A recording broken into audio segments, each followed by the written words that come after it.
Begin by bowing in.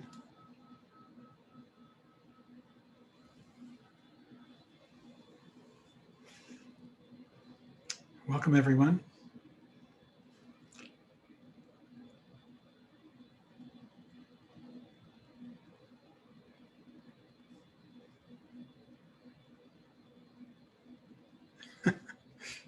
Getting some odd messages here.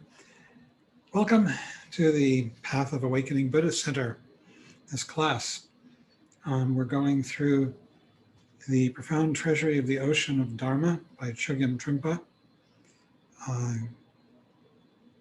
Chogyam Trungpa Rinpoche came to this country in 1970, and students began coming to him and studying with him. And beginning in 1973, he took away some of the students that he felt were ready to what we called in those days seminary. And between 1973 and 1986, over a period of that's 16 or 17 years, there were 15 of these seminaries. A couple of years got missed. And these seminaries were 3 months long, and they were always held in the fall, because in the fall we could rent resort areas inexpensively, because it was their off season. First time we did it in 73, we did it in Jackson Hole, Wyoming, in Teton Village, ski area. And we rented the facilities there and kept doing something like that every year. During these 3 months periods, there would be alternate periods of sitting, just pure sitting meditation. It'd be like a datun, for those of you who know what a datun is, a month-long period of sitting. But it would be just periods that he chose. Might be 10 days, might be a week, might be 15 days. And then there would be periods of study.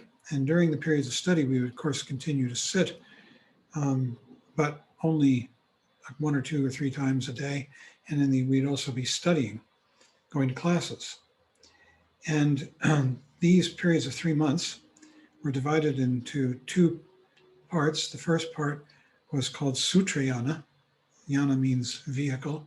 And the Sutrayana encompasses both the Hinayana, which is what we're studying right now, and the Mahayana, the greater vehicle. And then the last part would be the Vajrayana. And Trungpa Rinpoche made the teachings that he gave in the Vajrayana period of these seminaries secret, only available to people who had been to seminary. But he also specified that at some point after he died, they could be made public, those teachings. And that period came about several years ago. And Judy Leaf edited them into these 3 volumes of the Profound Treasury of the Ocean of Dharma. The first volume is what we're on now, the Hinayana volume. And we will proceed, when we finish this, to the Mahayana. And then we'll see about the Vajrayana. And we'll see how far we can get into that. Because it's quite profound and really requires that people be ready for the Vajrayana, which we may be. So that's where we are. And right now we're in the middle of the Hinayana section. Our assignment for this week was chapters 34, 32, 33, and 34. My suspicion is that we're probably going to put 34 off till next week. We'll see.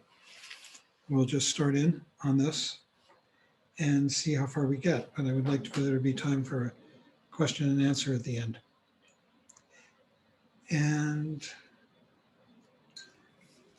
so, a couple of announcements. This Thursday, we're going to chant the sadhana of Mahamudra after the meditation. So the meditation will go from 7 to 7:30, and then we'll take another short 5-minute break, and we'll have the sadhana of Mahamudra.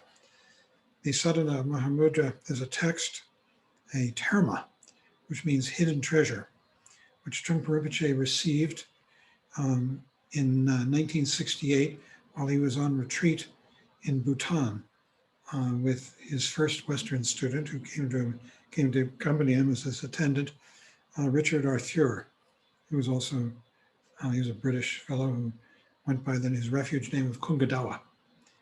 And a terma, the hidden treasure, is a revealed text that was written long ago. Many, many terma were written by Padmasambhava, who lived in the 8th century and went from India to Tibet, and who we do a chant to every time we meditate, the 7-line supplication to Padmakara. That's another name for Padmasambhava.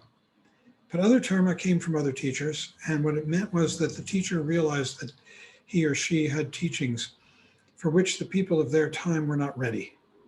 And so they hid those teachings, knowing when and by whom in the future they would be discovered.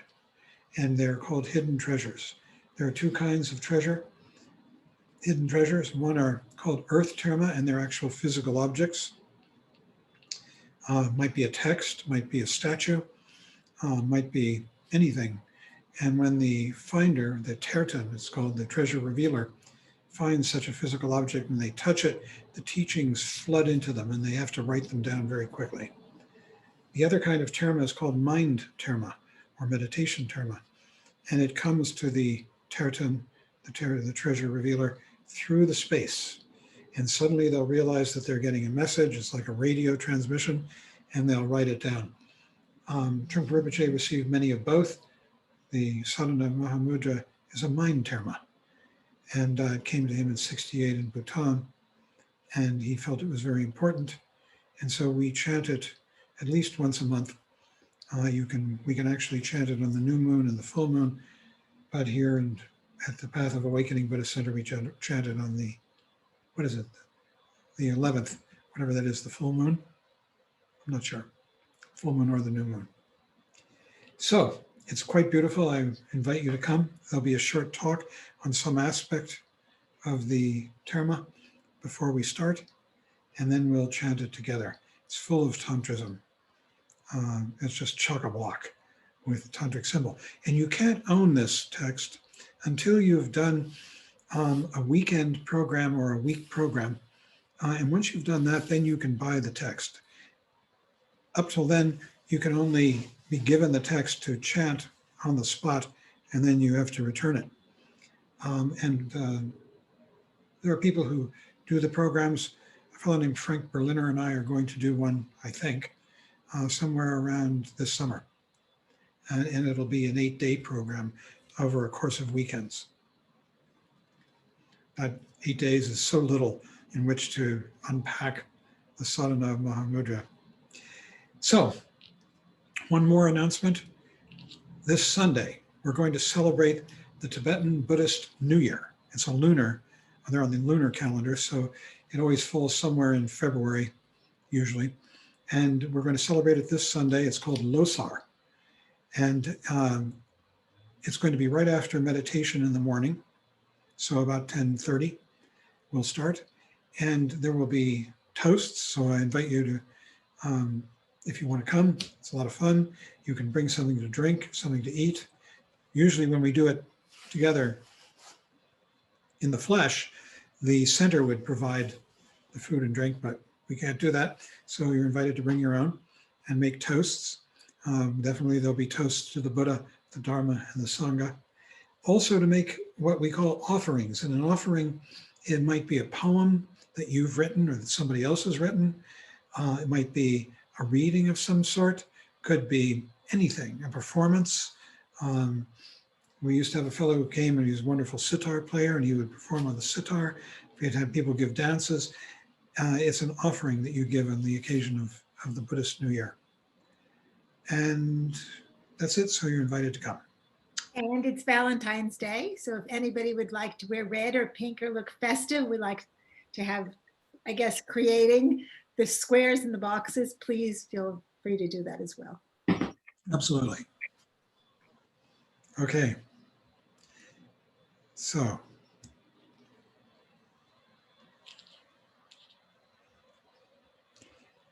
Someone's asking if there's meditation class on weekends, same schedule as during the week. Okay. Chapter 22, Identifying Obstacles to Shamatha. I think these two chapters are very useful. And we're just going through these obstacles that arise. Just wondering, one of the main obstacles is that we regard meditation as a drudgery, something that we do because it's good for us, but we don't enjoy it. And really, meditation begins to take off and develop power when we begin to find that we can actually enjoy it. We enjoy it from a number of points of view, but the main ones are simply that we enjoy coming back into our own being and out of our imagination and our thoughts. And more than that, that in doing that, coming back into our own being and coming back into the present moment, we can appreciate the beauty of our lives and the beauty of this phenomenal world as it arises around us. Every time we come back from thought, thought is always about good and bad. Thought is always evaluative. It clouds our vision. And it's always full of stress, the stress of wishing things were different. And when we begin to give that up and come back into a clearer, more open, more aware way of being in the world, then meditation can become quite enjoyable. And the simple act of taking the posture can bring our minds back into awareness. So I think the first and most important obstacle is simply regarding this as a self-improvement project. When we regard meditation as a self-improvement project, then it becomes a drudgery. Really, it's an opportunity to awaken to ourselves and the beauty of our lives. So in this chapter, there are 6 main obstacles to shamatha practice. He's talking about sitting practice. And we study them so that we can overcome them. The first is laziness. And conventionally in the West, it means that we don't want to do anything. Or it might even be a reaction against authority. But in shamatha, it's a feeling of heaviness in which you have no appreciation of your human existence, and that you are a person who can listen to and realize the teachings. So we don't want to practice. And we come to the practice sort of as a self-flagellation or a self-punishment or a self-discipline. But in contrast to that, we could exercise our exertion with enthusiasm, joy, and that the meditation cushion is an invitation to wake ourselves up. So it is not difficult in that frame of mind to get to your meditation seat. But if you definitely do, if you regard meditation as a self-improvement project and an act of drudgery and self-discipline, then we begin to exhibit laziness in the sense that we don't want to do it. So forgetfulness is the second obstacle. And forgetfulness comes from while we're sitting, while we're trying to be awake, feasting our minds on discursive thoughts, daydreams and fantasies, wandering mind. This is the very function of ego. This is the way ego, the sense of I, keeps itself alive with constant entertainments. Even pain can be an entertainment. It gives ego an occupation, something to do. And so when we do this, we forget to practice the technique. We get lost in our dreams. These first 2 obstacles, he says, can be controlled easily if you study the 7 characteristics of a Dharmic person. This was in an earlier chapter, in chapter 24. And these 7 characteristics of a Dharmic person, of a meditator, are number 1, passionlessness, which means giving up looking for ways to solve the boredom problem, and instead coming back and sitting with whatever is going on in your mind and in the world around you. Contentment is the second aspect. You don't have to expand yourself and make yourself grow and be better. You can be as you are, which is quite delightful, full of tremendous humanity and possibility. The third is fewer activities, because ego is constantly looking for things to do to keep itself going, to keep the I-other game alive. We're doing this all the time. We've looked for ways in which to keep this problem of me engaged. And when it goes away, then there's this feeling of emptiness, of void. But in fact, that is the act of meditation, to let that go.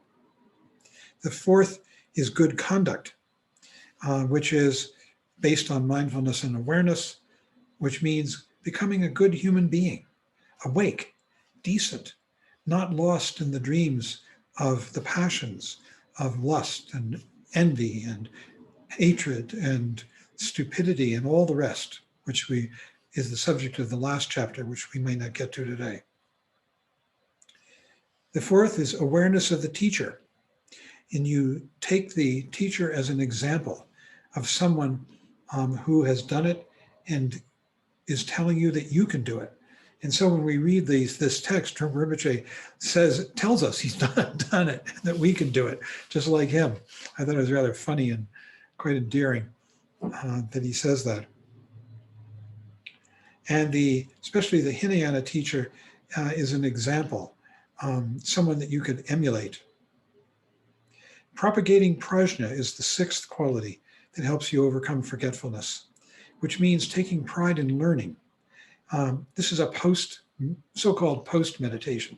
That's a term that you have to understand. It just means meditation in your daily life, which is actually the most important and the most powerful form of meditation.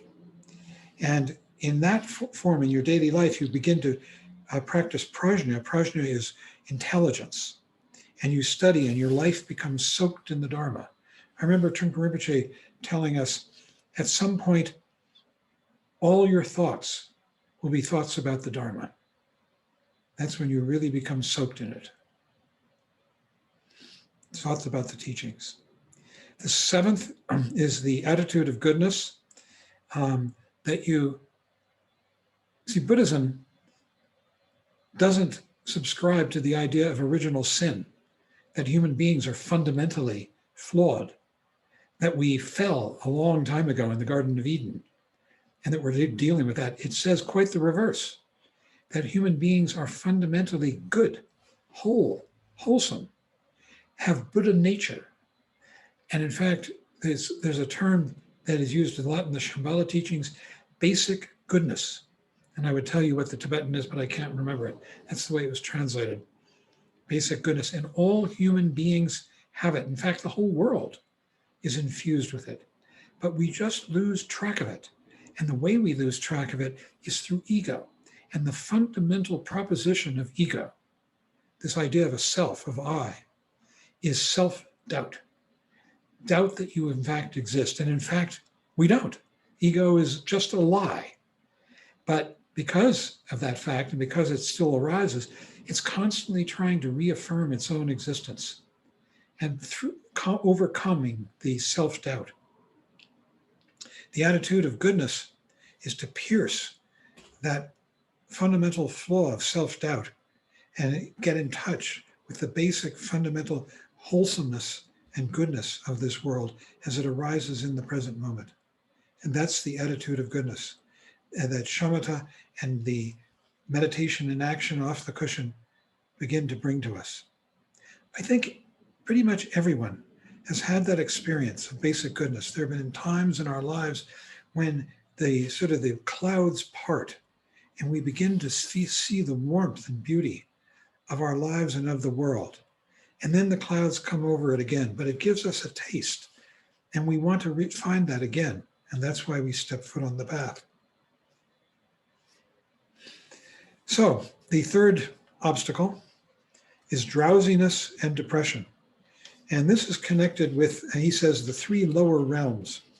The three lower realms, in Buddhism, neurosis, confusion, ego, takes the form, according to its emotions, of a particular realm. And we've been through this a little earlier, but I'm going to recap it. There are 6 primary realms, and these are the hell realm at the bottom, the worst. The above that is the realm of the hungry ghosts. These are people or beings who feel deprived, are consumed with hunger. They feel like they're less than, and they have to constantly trying to feed themselves. Above that is the animal realm. This is sentient beings who take stupidity as a strategy for getting through life. They just plow through everything without any kind of openness or intelligence to what they're plowing through. And it's symbolized by a pig who eats whatever comes in front of its nose. Going back to the hell realm, this is the realm of people who are really tortured. It's full of hatred because these individuals, not people, but beings, who are in extreme pain, the pain of fear of being attacked. And so everything they see is a threat. And they are filled with hatred, aggression, trying to destroy that. Above the animal realm, we get into the first of the three higher realms, and that's the human realm. This is the realm of passion, lust. Human beings are constantly, their ego is constantly trying to maintain itself by acquiring things that it finds pleasurable. Lust is an act of acquisition, trying to bring toward you what you are going to feel will augment your existence. So the strategy of ego in the hell realm, you see, is to attack and to be afraid. And that's how we maintain the myth of ego. Someone once asked Trungpa Rinpoche, what is the purpose of fear? Which is the strategy, the problem of the hell realm. And he said, the strategy of fear, the purpose of fear is to prove that I exist. Isn't that a beauty? Amazing. And it does. It keeps I alive. And the strategy of the hungry ghost realm, which is hunger, same thing. It gives ego, I, something to do, which is to constantly feel hungry, constantly want more. A hungry ghost can't get enough, not even close. And in fact, the standard depiction of a hungry ghost is of a being that has a huge belly and a tiny thin neck and mouth. And it can only take 1 grain of rice and 1 drop of liquid through that tiny mouth and neck into that enormous belly. So you constantly feel hungry. This is a strategy for maintaining one's ego. And there are times when we all have experienced that kind of hunger, that feeling of bottomless hunger. The strategy of the human realm is passion, constantly finding something to make love to. And it might not be literal sex, with another human being. It could simply be the search for pleasure. So, the appreciation of that Chateau Lafitte, 1928, as opposed to the 1927. That's a very human kind of thing, or that particular Van Gogh versus the other Van Gogh, or whatever it is. We constantly are making discriminations or this particular shade of cashmere versus another. And that is really the occupation of the human realm, to make those kinds of indiscriminations and give ourselves pleasure with that. The occupation of the next realm up, the jealous god realm, the Asura realm, it's called. Jealous gods are people or individuals that see the possibility of extreme heaven, extreme pleasure. This is what the gods have. And so they see the possibility of the God realm of heaven, and they want it, but they don't have it. And so they develop stratagems for storming the gates of heaven, overcoming the walls that surround and protect heaven, so that they too can enjoy what the gods enjoy and become a god, in fact. And the Asuras are warriors. They're very smart. They're very combative. They tend to see the beings around them as only 3 types. Enemies, that's the gods that have what they want. Soldiers in their army. And the 3rd type is neither of the above, and is worthless, and they don't even notice those people. They pay attention to their enemies, whom they want to get what they have, and they're soldiers. And they're depicted in the Wheel of Life as being just outside the walls of heaven. And there's a beautiful tree that grows just in their realm, in the jealous God realm, but its boughs hang over into the God realm, and its fruit drops into the God realm, which is maddening for the asuras, you know. And so they want to get through. And finally, there are the gods, who are long-lived, relatively, although at the end of your life, your memory of your past life is nothing more than a dream. And they enjoy pleasure immensely. Everything they see is beautiful. Everything they smell is perfume. Everything they eat is ambrosia. Everything they drink is the elixir of life, amrita. And they make love with a glance. They don't have to do it the messy way human beings do. And they're very long-lived, powerful, beautiful, until they reach the end of their lives. And then they start to age and show signs of falling away from heaven. And when they do, they begin to smell. And the other gods smell that smell, and they avoid them, and they become a pariah. And they say that when you fall from heaven, the disappointment is so great that you thought it was permanent, but it's not, that you can plunge all the way to hell. So these are the 6 realms. And one of the main obstacles to shamatha is that you would rather associate yourself with the animal realm rather than sit on your cushion and perk up. And you begin to nod and fall asleep. That's what animals do. They're constantly sort of stupid and sleepy and unresponsive and unappreciative of the subtlety of the phenomenal world. Wildness and craziness. Your fantasy has become too much. And there are 3 types of fantasy, basically: lust, aggression, and regret that you have pursued the Dharma instead of accomplishing some fantastic worldly goal. And it makes you wild and crazy, and you start to do crazy things. The 5th obstacle is carelessness. You know what should be overcome and cultivated, but you couldn't be bothered because you're too involved in the different stratagems and activities of ego mind. Of one of these strategies, or maybe multiple strategies of the realms. By the way, when you think of the realms, there are 3 ways to understand a realm, any given realm. One is that you're actually born into that realm. So we're born as human beings, as opposed to our dogs and cats who are born as as animals. And if you have the eyes to see, they say, you can actually see hell beings, hungry ghosts. I mean, I can't, maybe some of you can, much less gods and jealous gods. And so we see the 2 realms, human and animal, and we're born into those. That's the first level of the realm. The second level of the realm is that you exhibit the psychology of the realm, and you may do that for long periods, years and years of your life.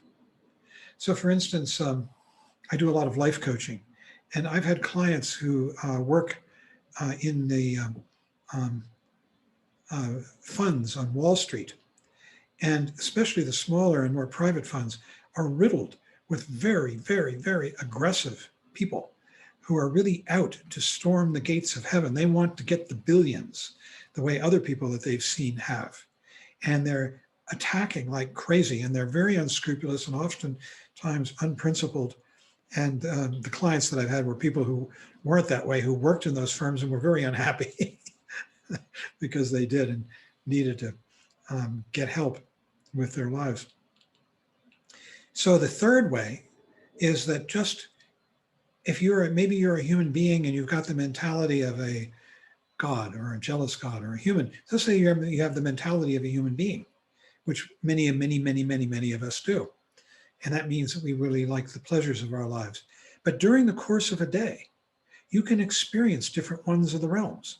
Somebody says something mean to you and you get angry and you're experiencing the hell realm. Somebody gives you a wonderful compliment or a gift and you feel very happy and you're experiencing the pleasure of the God realm. So there are these 3 levels. The one that you're actually physically born into, the psychology, the one that's sort of mental neurosis that can go for decades, if not all of your life. And the 3rd level is the level that you experience during the course of the day.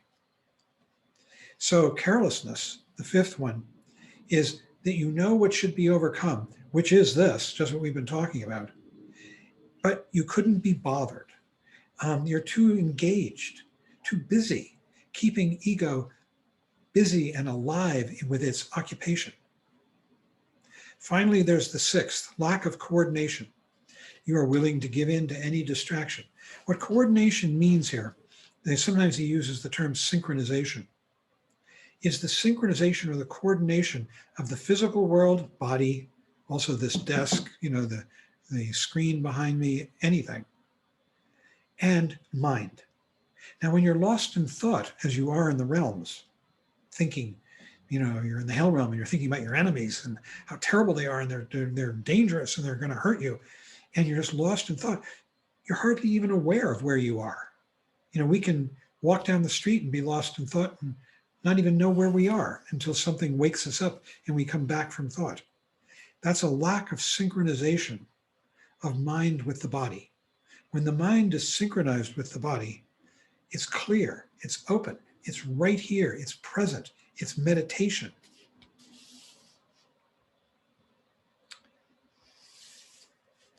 That's the synchronization of body and mind. And we really need to cultivate that. So to save yourself, to overcome these six obstacles, you need to be in touch with reality, this present moment, here and now, out of the dreams of the past and the future, which are always, always about the realms. They're always representations of the realms, enactments of the realms. And you need to connect properly and fully with your practice. And what that simply means is your practice is the practice of mindfulness, coming back from dream, and awareness, openness to what is arising in this present moment. As it arises, and as it arises, it is leaving. And we think constantly of things as having true existence, like this glass. But that is just a theory, a thought in mind. What we experience truly is that now I'm looking at this screen, now I'm looking at the glass, now I'm listening to my voice, now I'm feeling my bottom on the cushion. All of these things arise and pass away in the instant. And that is the reality that we have to come back to and connect with in order to overcome these obstacles. And overcoming these obstacles produces the individual salvation, which is the result, or the end result of the Hinayana path, the lesser vehicle. Individual salvation means that we overcome ego. We're not enlightened yet, but we begin to realize that ego is just a meaningless and useless appendage and suffering. So we begin to achieve individual salvation. There are two main products, you might say, of the Hinayana, the lesser vehicle, which is what we're studying now and what we're all on. And that is that you begin to penetrate the myth of ego and you begin to cease doing harm, because the realms all involve doing harm subtly or grossly, harm to the people, the beings around us. So he says that overcoming these six obstacles saves you from the suffering of individual imprisonment that you feel. And you begin to practice meditation and feel freedom. Freedom from this mind of constant stratagem and suffering and always wishing things were otherwise, which is the main source of suffering in itself. He says, the obstacles arise because you have enslaved yourself, have not been good to yourself for a long time. But you have the possibility of treating yourself well. And that's what meditation is. Coming back to this present moment is treating oneself well. That you're coming back into your body, into your life. So we need to save ourselves from basic ego. And then here's this testimonial I like. He says, it worked for me and the lineage. The lineage are all the teachers who've gone before us and who've passed this down. These six obstacles are temporary, like clouds, and they can be removed to let your basic goodness shine through. Your Tathagata Garbha, your Buddha nature. your fundamental wholesomeness. Buddhism is so interesting in that it's saying that this life is fundamentally of value for no reason at all. It's just fundamentally worthwhile, worth being here for no purpose. If this Dharma is available to everyone, makes us feel good and wholesome as we connect to it, and you have to take it seriously and practice it.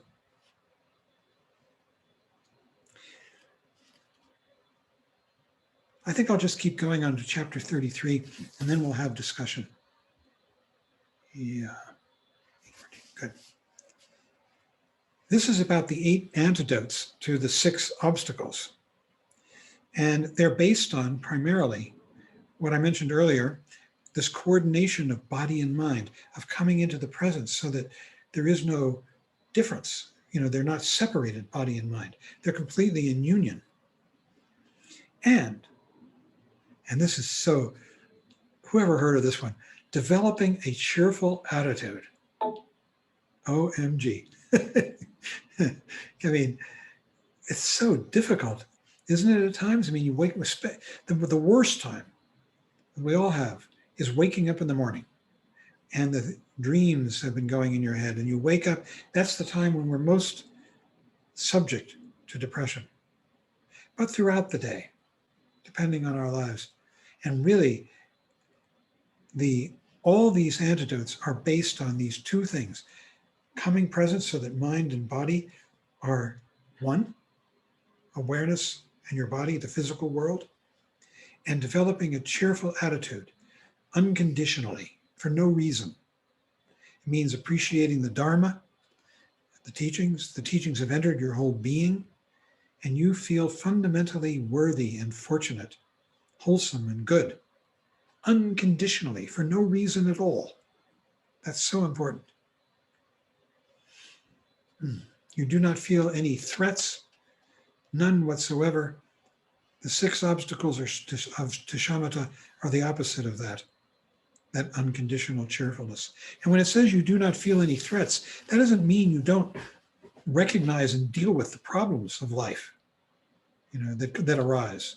But you don't feel fundamentally threatened, like your existence is going to go down the drain. So the first antidote, which is the antidote to laziness, has 4 parts. The first is faith, which is you begin to really realize that this teaching is true. You recognize it fundamentally. It's not a bill of goods that you're being sold. If with that attitude, then you're just heading down the path of becoming a true believer. And that is not the path of Buddhism. Being a true believer is a total waste of time on this path. So you begin to actually recognize that Dharma works, it fits, it's the right thing to do, it's real trust and forward vision. The second of the antidotes to laziness is respect, that you begin to realize that everything in your life is fundamentally sacred, which means of value, beautiful, worth being here for. Even that dog shit lying in the sidewalk, all of it is worth being here for. And your actions are not based on trying to embellish your own ego. You're willing to let go of your ego. And so you develop meekness, which means having given up mine, my thing. And you experience sacredness and are surrounded by gentleness. This is one of the first. We're still at the Hinayana level of the path. Isn't that amazing? The third quality of the antidote to laziness, the third one, is effort, that you have to exert yourself and that you expose yourself to some discomfort. You become a decent person and not a spoiled baby. It takes effort to appreciate the Dharma. We have to study, we have to practice, which mocks our ego, but not in the form of self-punishment. But we do it because we recognize the logic, that it makes sense. And you make an effort based on joy and upliftedness. that you're going to bring that into your life. The fourth aspect is a term that's very big at this stage of the path, Shinjang, Tibetan word. It means thoroughly processed. It means that you experience the absence of ego. It might only be from time to time, but when you do, there's a huge lifting of the heaviness of ego with its purposefulness and its quality of self-aggrandizement. He says, first you learn how to tame your mind. That's coming back to the present. Then you learn how to make friends with it and how to make use of it. That's seeing this world clearly without judging it. He says the final Shinjang is that your mind is soothed and your body is completely relaxed. But from the beginning, it's an antidote to laziness. You are simply making friends with yourself, beginning to trust yourself. This is so important. We're so hard on ourselves. We've been taught again and again that we're fundamentally flawed. I've quoted this many times. I once heard Trungpa Rinpoche say, self-doubt is the Buddhist version of original sin. There is no original sin, really. It's just self-doubt that occurs from time to time. And Shinjang, which is the freeing from that, it frees you from a depressed state of mind, from the depression of the lower realms especially. The second antidote is to forgetfulness, the second obstacle. And you naturally and automatically maintain mindfulness. So you remember when you go into the bathroom that you're going to brush your teeth, whatever it might be. The Dharma is becoming domesticated, a natural part of your world. You do what's necessary, pay your bills, wash your clothes. And he calls it folksiness. Everything hangs together based on wakefulness. You don't put the Dharma on a pedestal. It is you, here, now. The third antidote is to both drowsiness and wildness. And you recognize your drowsiness and your wildness, and they become reminders of awareness. So you're sitting on your cushion and you feel drowsy and you're sleeping and you realize you could be aware. And in walking meditation, same thing, your drowsiness and mindlessness, and it brings you back, the walking. And automatically, this is why posture is so important in your meditation practice. Having a good posture brings you back from drowsiness and mindlessness to being awake. You get to the point where every time you assume the posture, your mind automatically perks up, wakes up. The fourth is the antidote to carelessness, and it's the same kind of thing. You bring yourself back to mindfulness, and you access cheerfulness and appreciation of your tremendous freedom in intense awareness. Whenever we come back into this awareness, there's an enormous sense of space, of openness, of opportunity. 5 is the antidote to the lack of coordination, and the antidote is equilibrium. It's like a couple of different things. And one is that your awareness, the traditional analogy is that it's like the musician who tunes the instrument, the strings of the instrument, not too tight and not too loose. And that's what you do with your meditation practice. You don't try too hard and then you get caught up in just endless self-beating up effort, and you don't go too loose and when you fall asleep. I had a good friend at the first seminary. We were in one of the sitting periods, and I looked across the hall. He was sitting on the other side of the hall facing me, and I could see that he was asleep. And sure enough, this is the only time I ever saw it, he actually fell off his cushion, wham, right on the floor. That's the thing you don't want to do. There's some people here who might know him too. So you practice Shamatha Vipassana, as we're doing now, which is both mindfulness, coming back to the present, and awareness. And the instruction is 25-75. That's just saying that we're never let go of the space. It's not like we're focusing just on the breath, but we're here in space. That's the 75. and the space goes out into it like a punctuation mark, like a line drawn on a piece of paper. Or I just felt like a line drawn on water, when you do that with your finger and it's dissolving right behind your finger. That's what the breath is doing. And the point, he says, is to have a basic ground of awareness. That basic ground is this space. That's a big term, basic ground. Especially, it goes all the way into the tantric teachings. It's called kunji, the all ground. And there's always room for humor. You don't push too hard. And equilibrium makes things work. So you practice gentleness toward yourself. That's what equilibrium means, based on treating yourself gently and being critical of yourself at the same time. He likens it to training a horse. He loved horses, Trungpa Rinpoche. And a way to train yourself. You're working with the technique of suddenly bringing yourself back, combined with the practice of awareness. That's the shamatha, the breath, and the awareness. I think of the breath, it's like in your car. You've got these handles above the door, which as we get older become more and more useful for getting ourselves in and out of the car seat, especially if it's a low slung car, and you pry yourself out with that handle. That's what the breath is like. It's a tool for bringing ourselves back to the present, because it only takes place in the present. So every time we come back to awareness of it, we have levered ourselves back into the present.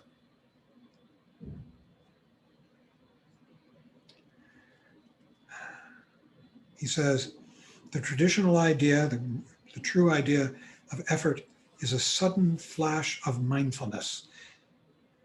As many as 300 a day, figuratively speaking, just means a lot.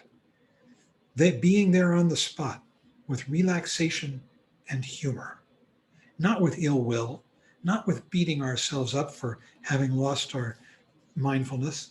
It's just coming back 300 times a day with relaxation and humor. We could do it again and again and again. Just come back. Come back.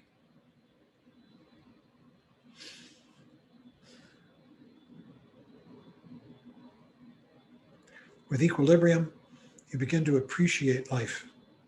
It's like having tea and a donut, he says. I guess that's one version of appreciation.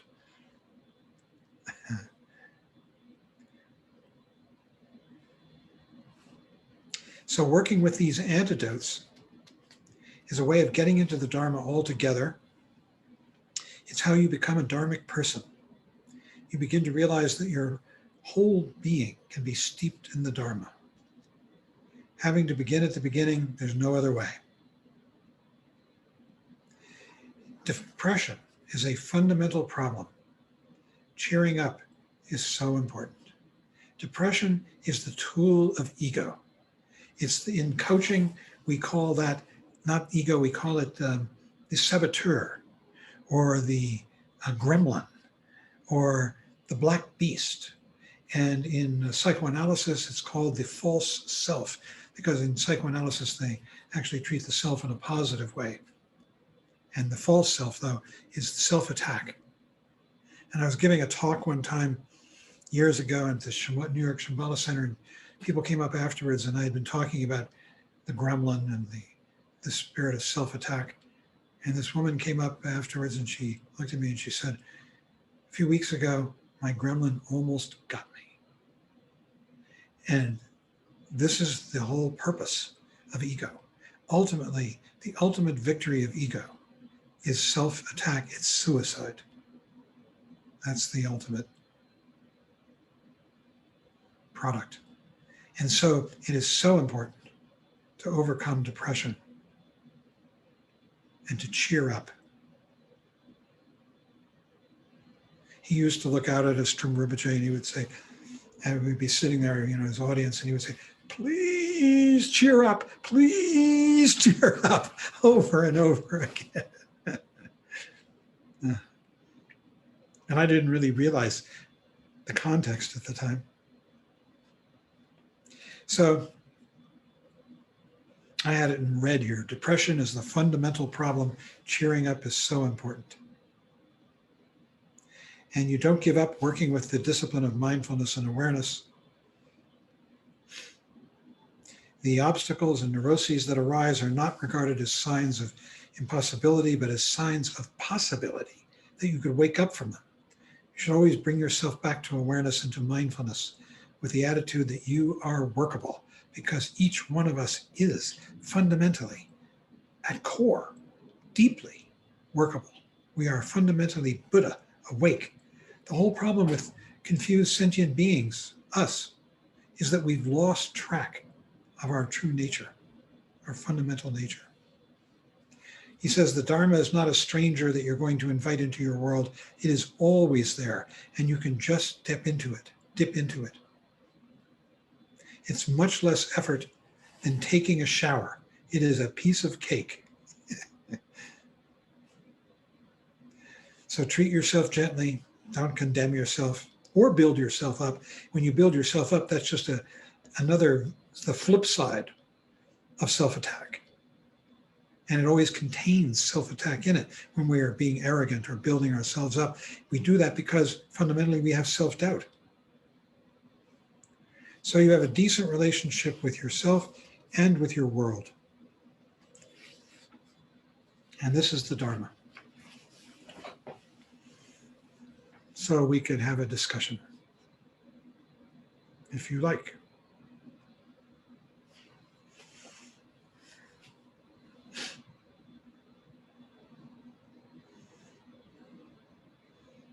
We could write a poem to this. It's so beautiful and life-affirming. I'm going to read a poem on Sunday that I feel fits. And you could come up with one too. I'm going to read something by Tennyson.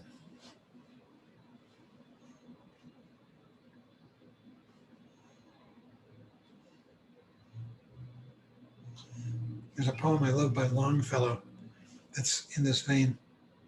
Is it Longfellow? An Ode to Immortality. Intimations of Immortality on Reflections of Early Childhood. The opening two stanzas. Let's see if I can get it. It goes something like this. There was a time when meadow, grove, and stream, the earth and every common sight to me did seem apparelled in celestial light, the beauty and the glory and the substance of a dream. It is not now as it hath been of yore. Turn wheresoe'er I may, by night or day, the things which I have seen, I now can see no more. The rainbow comes and goes, and glorious is the rose. The moon doth with delight look round her heavens bare. Waters on a starry night are beautiful and fair. The sunshine is a glorious birth, and yet I know, where'er I go, that there hath passed away a glory from the earth. And what he's talking about is this fundamental sacredness, this basic goodness that we have come into contact with, especially in childhood. You all remember those magical moments in childhood when you were just, the world was so new and beautiful and magical and full of delight. And then as we grow up, we get caught up in the anxieties and dreams of adulthood, and that world fades, that world of magic. That's what he's talking about, intimations of immortality on reflections of early childhood. And meditation is about coming back to that, those intimations of immortality. That's a long poem. I recommend it. It's got some iconic lines in it that as it goes on, that have just become part of the language. It's Wordsworth. I'm sorry, it's not Longfellow, it's Wordsworth. It's a Wordsworth poem. So I feel like I'm taking up too much space. How about somebody here? Anybody want to say something? make a comment, ask a question. John, what do you think about the notion of like waking up? Does it have to be this long process of, I mean, or can it be instantaneous, or is it, I mean, I just wonder about that. I mean, I guess for me, it's going to be a long process, I think, but Tell yourself that. That becomes a self-fulfilling prophecy, or could be. I'll tell you what they say in the teachings is that they're all different kinds of people, ranging from gradual realizers to instantaneous realizers. And you can't tell which you are until it unfolds. And it's a matter of your past karma. Now, in Buddhism, we've lived many, many lives. And in the past, if you've practiced a lot, you might be absolutely ready right now. And all you have to do is hear the words and presto, it all unfolds. Or if I would say that everybody here has had some past karma with Buddhism. That's how you get to something like this, and you're willing to sit, So, and then there's the experience itself during your lifetime, which can come in moments, instantaneous flashes. And it can also come gradually. It's just making sense. To me, this just makes sense. So all of it, it's a mix. And really, you can't figure it out. You just have to do it. And trust in the beauty of this path and the love of the lineage. These people, if they're there, they're waiting for us. Rinpoche used to say that. They're waiting for us. They just want to meet us. I was happy to know that Padmasambhava was the same. What was the other name? Padmakara.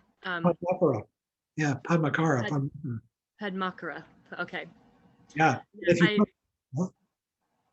Go ahead. Yeah, no. I mean, Padmasambhava was one of the first.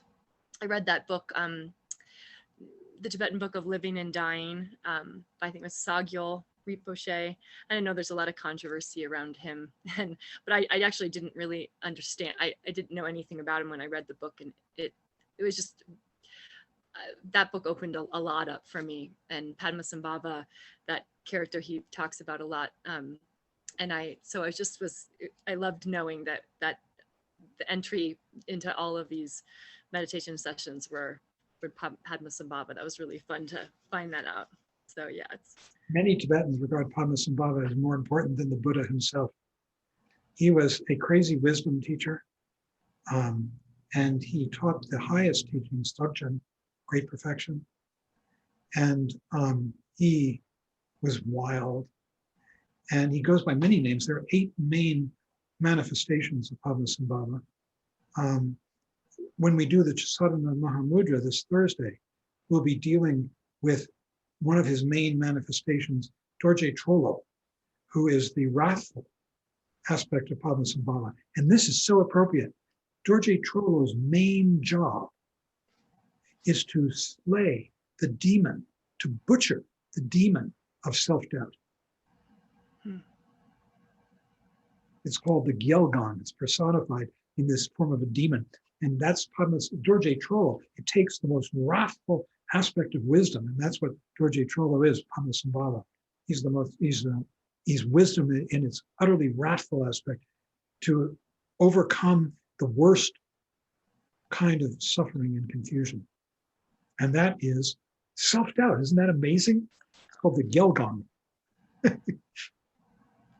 That is. Yeah. I love it. Thanks. When you get permission, when you do this, if you do that one of those programs on the Sadhana Mahamudra, then you can buy not only the sadhana, but a lot of commentary to it that has been given by teachers who are alive today. One of them is Chungling Rinpoche, who loves the sadhana, and he wrote a book. Well, he gave a bunch of lectures that have been turned into a small book, and it's terrific. And he talks a lot about the Gyalgan and how Dorje Trollo's job, this enlightened being, is to butcher. He doesn't say kill, slay.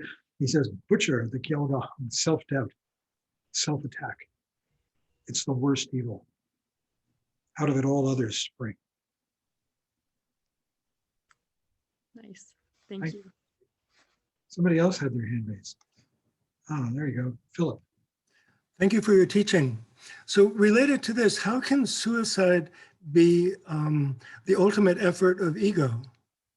I mean, wouldn't that be like ego's ultimate disappointment? Mm-mm.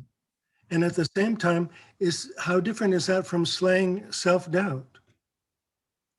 That's what you're trying to do when you kill ego. When you kill yourself, you're trying to get rid of that suffering of wishing things were otherwise. The problem is that consciousness, including ego, endures beyond death. So what happens is, and you can read this in the book that Christy referenced, which is actually an excellent book, even though its author, Sugyo Rinpoche, fell into disrepute, but it's a beautiful book. And he wrote it, but he had a terrific editor named Patrick Gaffney. And the book is beautifully done. And in its time, it was the most popular, best-selling of all books on Tibetan Buddhism. So what happens is at physical death, the mind continues, as does the thought of I, in one way or another. For most people, there's an opportunity to achieve enlightenment during the death process, because it's so shocking, the whole thing of death, that it opens up gaps through which your awareness can step. But for most people, they don't see those gaps because they're so habituated to thinking about themselves and other. And so the thought of I continues. Now, I used to, just like you, I used to say that same thing. And I would say that to Trungpa Rinpoche, and he would say, you can't kill yourself. And I would say, of course you can kill yourself. You can put a gun to your head, pull the trigger, right? And he would say, nope, can't kill yourself. And the reason is that ego wants to be there for its own funeral. Ego persists and will be there watching it. I remember, I've told this story many times. A friend of mine killed himself early on, about 1971, I think. His name was Tom O'Leary. He's a beautiful guy. But he was very depressed and I didn't realize it. And his parents came and took the body and we had a ceremony for him on a field up in North Boulder, empty field, gray winter day, cloud, just gray sky, cold. And we stood out there and Rinpoche, his first words were, just about now, Tom is discovering that he hasn't gotten out of anything. And in fact, the repercussions of killing yourself on yourself are very profound. And you have a lot of suffering because of it. So it's not a good idea. It's the most heinous of crimes and you don't get out of it.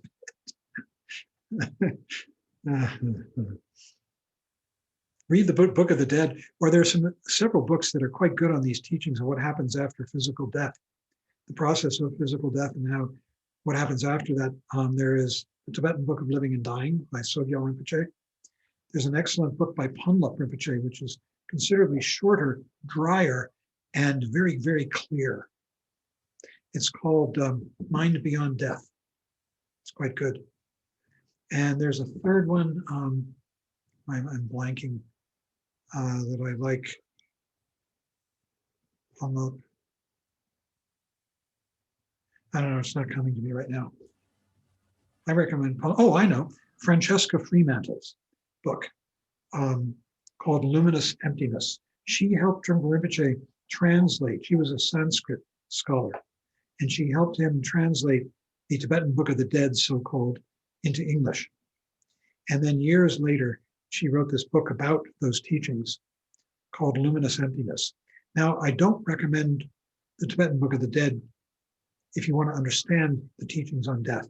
It's a manual, the Tibetan Book of the Dead, to be read to the dying person. And it's light, and it doesn't really explain things as well nearly as these other books do, these three books, Sogyo Rinpoche, Ponlop Rinpoche, and Francesca's book. Francesca's book is notable because it has the first half of it is really about Buddhism in general.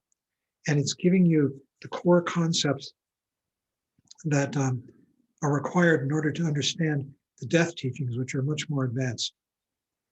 And that's its virtue. And it's also, as is Francesca, very romantic. Paula Rinpoche's book is very dry. And Silga Rinpoche's book, it's a lot of fun. Patrick Gaffney brings in allusions and references to Western culture that are quite beautiful. John, I'm curious if you know personally Ponlop Rinpoche. I do indeed. Why? Well, Kurt and I have a friend who studies with him, and so we've read a bit about him. But is he someone who you used to study with? Yes, and knew personally as a friend, as much as I could know someone of that caliber as a friend. He stayed at my house twice in New York for extended periods of time. And second time I just moved out and gave him the whole place. And he's a lovely guy. He's wonderful and a very clear teacher. Excellent. John, does Buddhism distinguish between like a quick suicide, like, you know, immediate self-harm, and a long suicide like addiction? Yeah, I don't feel competent to make that distinction. I mean, they're both the product of disease. You know, quick suicide might be the product of the disease of depression. But then so might substance abuse over a long period of time that kills you. Both of them are forms of self-attack. And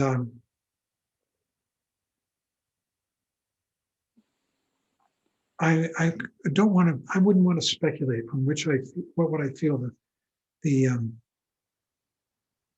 the differences are. I mean, it would seem to me that substance abuse, self-abuse over a long period of time could produce a more unhappy and confused state of mind. But then killing yourself, you know, suddenly,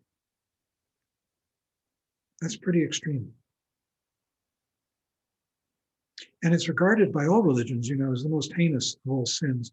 By Buddhism, simply because, and this is the way Trungpa Rinpoche put it once, when you kill one person, like if you murder somebody, you're murdering one person. But when you kill yourself, you're rejecting the entire world. So it's the ultimate form of aggression. Thank you. Robert. John, is there really a quick suicide? Because I mean, I would think that it would be a thought that would have been growing for a long time, rather than somebody to just take their life like that. You may be right. I think that there are probably people who might encounter something so painful and disappointing, you know, of suddenly, that they might kill themselves. So for instance, the loss of a partner whom you love intensely. And you might feel like, I don't want to go on with my life. I don't know, I'm making it up, you know. But it would seem to me that there is certainly a difference, right? Between sudden suicide and somebody who has been killing themselves slowly over a number of years. I just heard a radio program recently about a suicide given by a suicide expert who said, surprisingly, suicide is largely a matter of opportunity. That they did lots of studies about it, and they found that the common belief that, well, people who, let's say they were going to kill themselves, but at the last minute something happened that stopped them from killing themselves, that they would kill themselves eventually. But actually, that's not true. 80% of the people don't kill themselves eventually. It's just that one moment made a big difference. And so it actually, it's an opportunistic thing, as opposed to just a gradually building thing that's going to happen anyway. Thank you, Mika. Thank you. Steve. On a completely different note, you were talking about the God realm and describing how food becomes ambrosia, everything is really beautiful and lovely. And yet, when you're talking about meditation and reaching a point where you realize everything is sacred, and I'm just wondering, what is the difference between those two? The God realm is based on pleasure. Okay. Sacredness is based on appreciation. Ah. Yeah. Great, thank you. Even pain can be sacred. Death can be sacred. There are many stories of great enlightened people going into death joyfully, with curiosity for what's next, without fear. Yeah. Thank you. Yeah, you're welcome. Thank you for a great question. Great observation. I'm kind of confused. I'm sorry.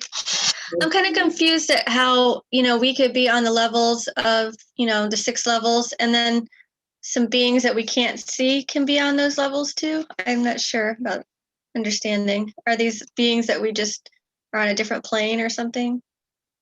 Yes. The word. You're talking about the 6 realms. Yes. These are states, there are sort of these 3 levels for understanding the realms. One is in terms of your embodiment. So we're all born here as human beings, and we might have a cat or a dog who's born as an animal. And then there are other beings that are born as hell beings or hungry ghosts or gods or jealous gods, but we can't see them because we don't have the eyes to see that. That's the first level of the realms. The second level of the realms is as a human being, you can have a psychology of a jealous god, and you might be a Wall Street, money manager trying to become a billionaire, and you see it is warfare, and you're out to storm the gates of heaven and get your billion, or you might be a god, and you think you've got it made, and that's the definition of a god: someone who feels they've got it made. They could be a beggar in the street, but if they feel they're convinced that this is perfect, that's God realm. So it's the mental aspect. And then the third one is just what you might experience emotionally from time to time. Someone offers you a really good meal and suddenly you're in the human realm, maybe. Somebody insults you, hurts your feelings, and you're angry and you're in the hell realm. Human being with the mentality of whatever in the hell realm. So there are these 3 levels of understanding the realms. Now, understand this too. Sometimes there's a reference, I know there is in one of the chants that we're doing these days, to the 3 worlds, okay? The 3 worlds are the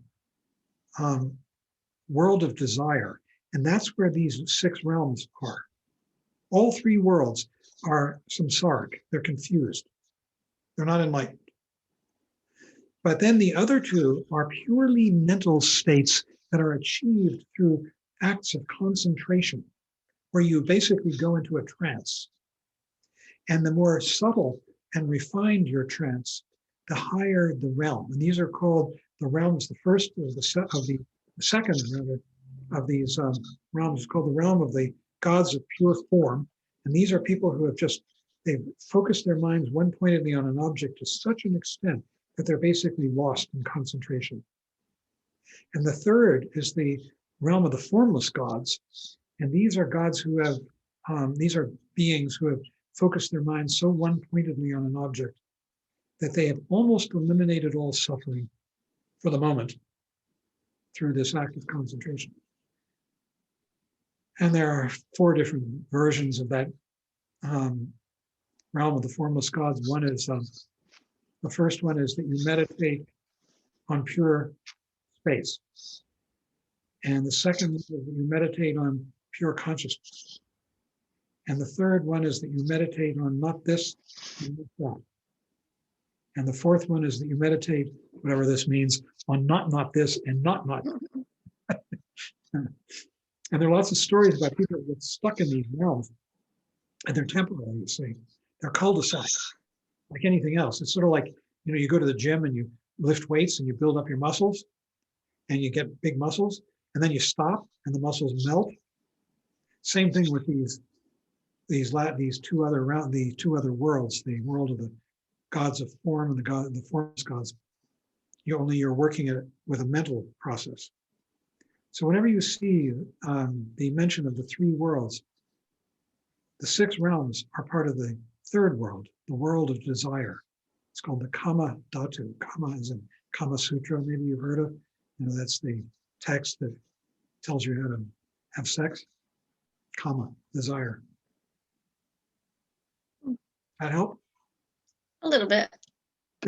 Like, can we get born into a different realm? Yes. So we could be an animal next Yep. time if we're not practicing mindfulness. You could be born into the hell realm. You could. And you could be born into the God realm. And you wouldn't be here on this physical plane in either one of those. And this is what the teachings are saying. And there are lots of beings in those realms, endless numbers, countless, infinite numbers of beings. The hell realms are really terrible. If you'd like to read a wonderful book about it, if you may not like it. Some people love it, some people don't, dislike it. But there's a book by a great teacher from the, I think the 1800s, early 1800s. His name is Patrul, Patrul Rinpoche. And he wrote a book called The Words of My Perfect Teacher. And to me, it's gorgeous, but it is really fundamentalist Buddhism. And he describes the hells in vivid detail. It's like fire and brimstone, Baptist Buddhism. So you take it as you wish. And the funny thing is, the same guy writes about the highest teachings in the most beautiful and exquisite ways, that are just like pure, just gorgeous. But then he writes Words of My Perfect Teacher, and he's a real character, Patrul Rinpoche, and I very much admire him. Is the realm that you're born into a reflection of the life that you lived? Definitely. It's a reflection of your past karma. They say that at the end of the bardos, there are three main bardos when you die. There's the first one is called the painful bardo of dying. See, a bardo means interval. Literally in Tibetan, it's bar, from, do, to. From, to. So there are many bardos. There's the bardo of this class. It began when we all got together, and it will end when we shut down Zoom. And there are six main bardos. Three of them have to do with life, the period of life, and three with death. The first of them is called the painful bardo of dying, and it begins when you contract the condition that is going to take your life. And it ends when you actually die, and it's beyond physical death. Physical death is not the end of death. Beyond that, there's mental death that has to take place, and there's a process for that. And then there's an opportunity at that point to achieve enlightenment if you've prepared, which most people have not. And then you go on, if you've prepared, if you have prepared enough, but you haven't gotten enlightened, then you go on into the second bardo, which is called the Bardo of Reality. And you see the real world as it is in its energetic aspect. And it's full of gods and demons, and not gods and demons, but gods and wrathful emanations of the Buddha. And it also shows the realms. And you begin to see that. And you stay there for as long as you have developed the ability to stay present. And then the third bardo is the one that most people are familiar with and think of when they think about the teachings about death, Buddhist Book of the Dead. That's called the Bardo of Becoming. And it typically lasts, they say, for 49 days. A day is very, who knows what that actually means, because you don't have a body, so there's no sun and moon, you know? It's very much like a dream state. And you go through this, when you enter the Bardo of Becoming, you come conscious, and you come, they say that you first appear to yourself as the 7-year-old child you were in your last life. And then as the 7-year-old child you're going to be in your next life. First half of the Bardo, second half of the 49 days. And the thing that propels you into your next life is that towards the end, you begin to be drawn to a particular realm, animal, human, jealous God, hell, whatever it is. But you're drawn to the color. And when you study these teachings, you're told, go to the blue, because that's human, you know. Don't go to the yellow, that's the hell realm. But you are drawn to one of them, and you will see your parents copulating, or in one way or another, performing an act of reproduction, depending on what realm it is. And if the sexual desire that you feel in watching this is the proximal cause of your rebirth. It's what propels you into rebirth. Because if you are attracted to the male, you'll be reborn as a female. And if you're attracted to the female, you'll be reborn as a male. And I've always wondered how it works with homosexuality, but I've never heard anybody talk about that. Or transsexuality. And so then you enter your mother's womb from that realm. And then at that point, you're into the process of rebirth. And it depends completely on your past karma, which has been accumulating for eons. And what they say about that past karma is that it's not the most immediate experiences that you had in life. It's the most powerful and most weighty, is the expression that a fellow I study with uses, the most weighty karma. So if many lives back, you had a particular weighty experience that is sitting there in your karma, that might be what propels you into the particular birth that you're going to experience. But this is true throughout our lives as well. The choices we make and the directions that we head are often very much influenced, if not even driven, by the weightiest of our past karma. Is there a hierarchy of the six realms? So like, is jealous God one step below God? It's just next to it. They're all utterly confused and samsaric. They're just different. The best one, the one you want to be reborn into, guess. Human. Humans have the best combination of intelligence and suffering so that they can tread the path to enlightenment. They have the most motivation. The God realm, the gods are too blissed out. You know, they're too happy. They don't want to go do something like sit in meditation. Hell beings are too freaked out. They can't do it. The best one is the human realm. And also, the other realms, they don't have the physical equipment. Their subtle bodies, their bodies are not there for what it takes to achieve enlightenment. Okay, I'm getting the clock. So we should end, and we'll end with just chanting the dedication of merit, where we're giving away all this merit to other sentient beings for the merit that we've earned, and as well as to ourselves. It's called the twofold benefit, self and other.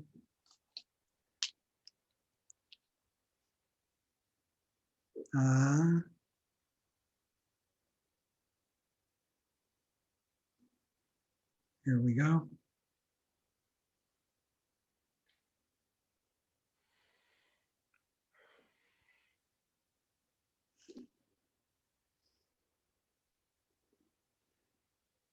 Everything.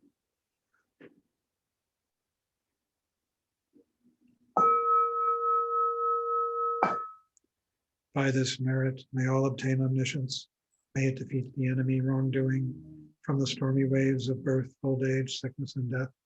From the ocean of samsara, may I free all beings by the confidence of the golden sun of the great east. May the lotus garden of the Rigdon's wisdom bloom.